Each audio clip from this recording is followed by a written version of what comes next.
Hi, and welcome to episode 11 of Spirituality Matters.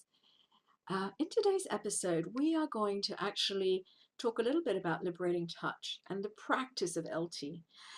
You may have noticed that in earlier videos, I have mentioned liberating touch in passing. Inevitably, I have been asked, what is liberating touch? Sometimes I can also call it LT.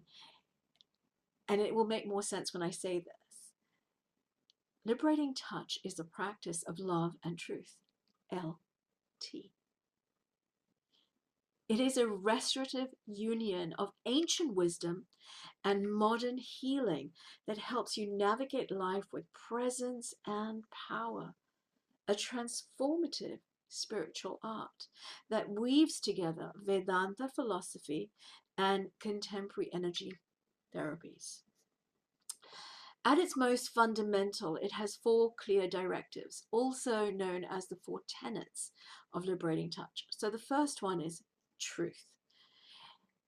And this is really implemented or understood or realized through the tree meditations of liberating touch, which allows one to reconnect with one's innate wisdom, intuition, presence, and power, also known as the illumined self.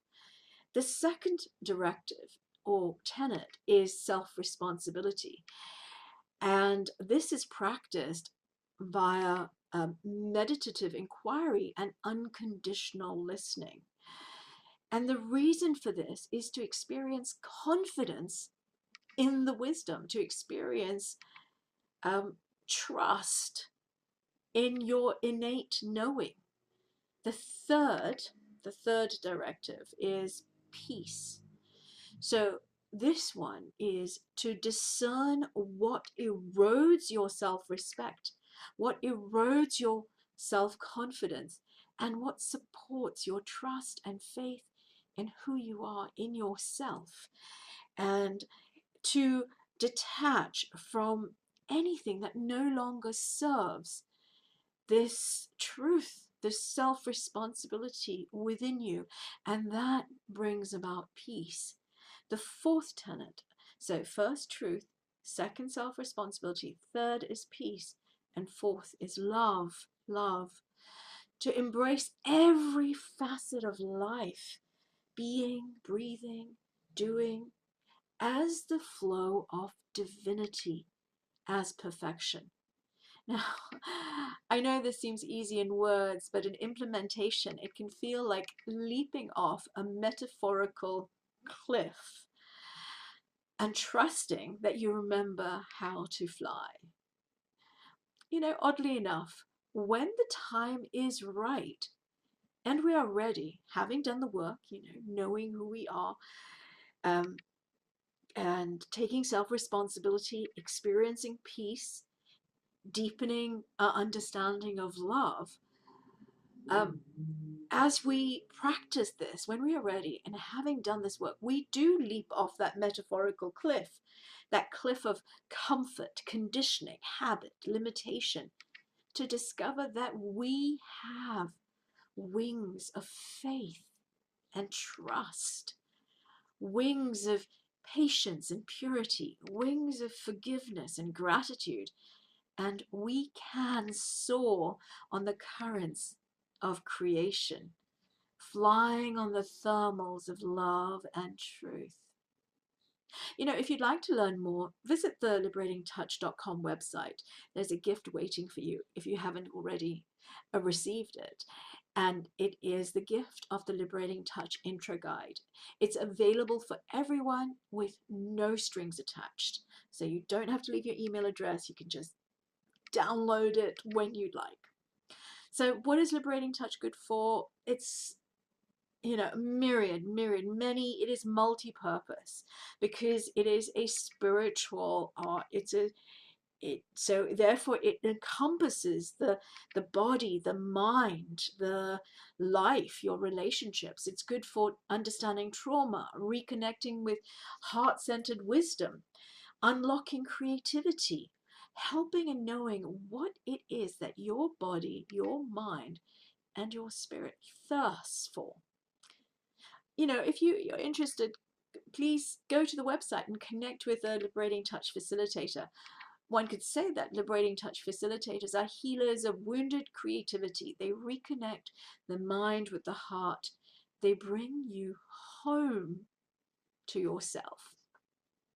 Now, if you want to work with me, I have space for one client, and that's it. One who wants to embark on a 9-month journey immersed in love and truth. But you need to privately message me. But I wanted to take you through something that is not in the intro guide.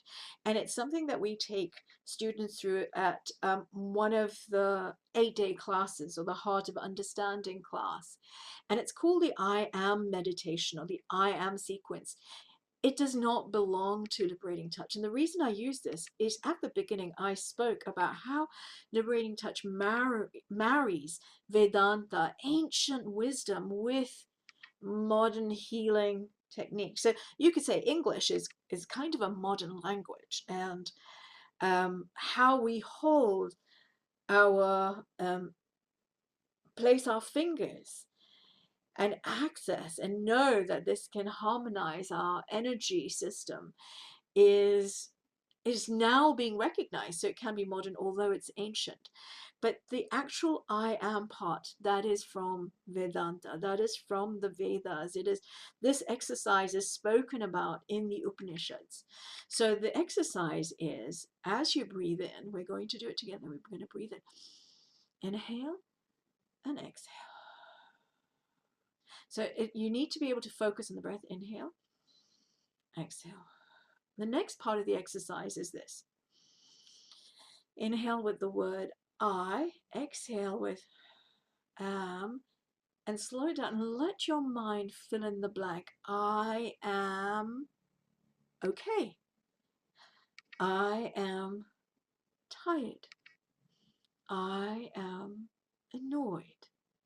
I am peaceful. So we're going to try this out. And if you haven't done any meditation, then I suggest, if you're doing this for yourself at home, start with 30 seconds to a minute. And then you can build it up, 1 minute, 2 minutes, 3 minutes. Once you get the hang of it, you're going to really enjoy it. I did do a little YouTube video a long time ago. It's in the chalkboard series, part of the chalkboard series. So what I'm going to do is I'm going to post a link for that in the comments to this video, and then you should be able to find that. But let's just do this, and we're going to do it by either holding the Hakini Mudra, which I spoke about in episode 2 of Spirituality Matters, or you can place the fingers in the center of your palm, any which way, and have your hands together. I'm actually going to do this because this feels quite nice for me. You know, this really helps with easing any fatigue in the body. Please remember that, you know, this comes from experiential wisdom, and it's not medical advice. I just really need to make that clear. Thank you for, you know, understanding that. Okay, so as you rest that, I want you to then, we're going to start, and we're going to just do it for a few seconds and see how it goes. So inhale. I am. And notice what the mind fills in. Again. I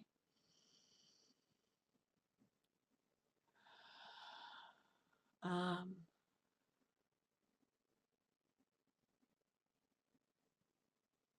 Pay attention. Again, inhale. I, and exhale.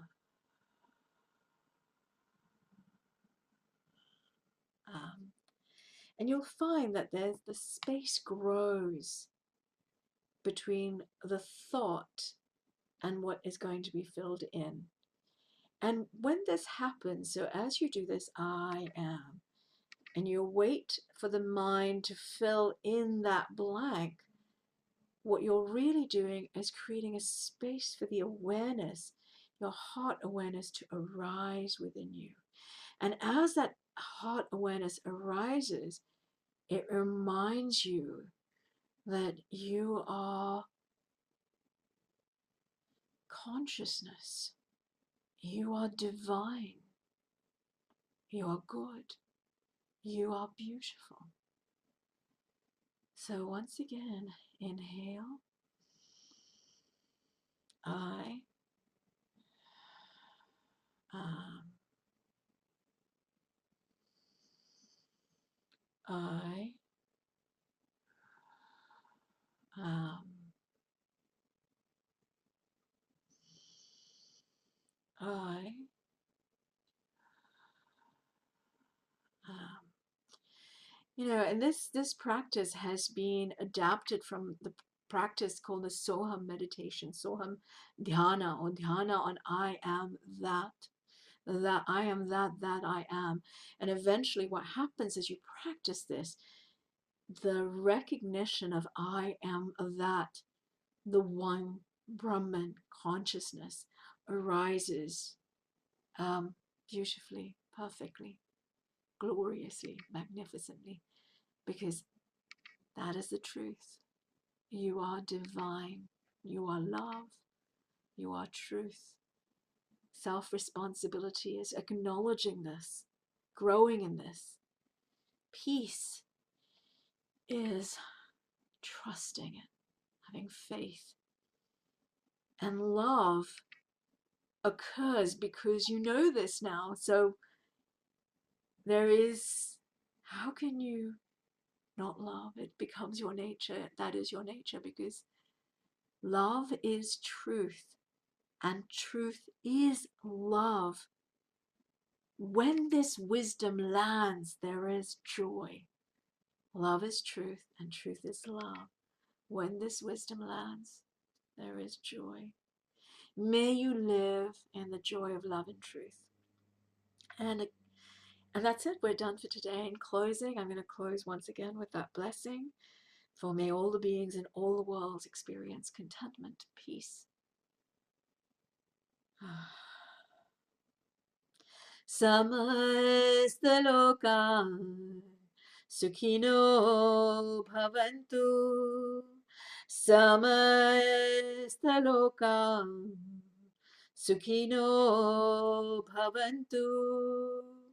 Samasta loka sukhino bhavantu. Om Shanti Shanti Shanti. Blessings, blessings, blessings, many blessings.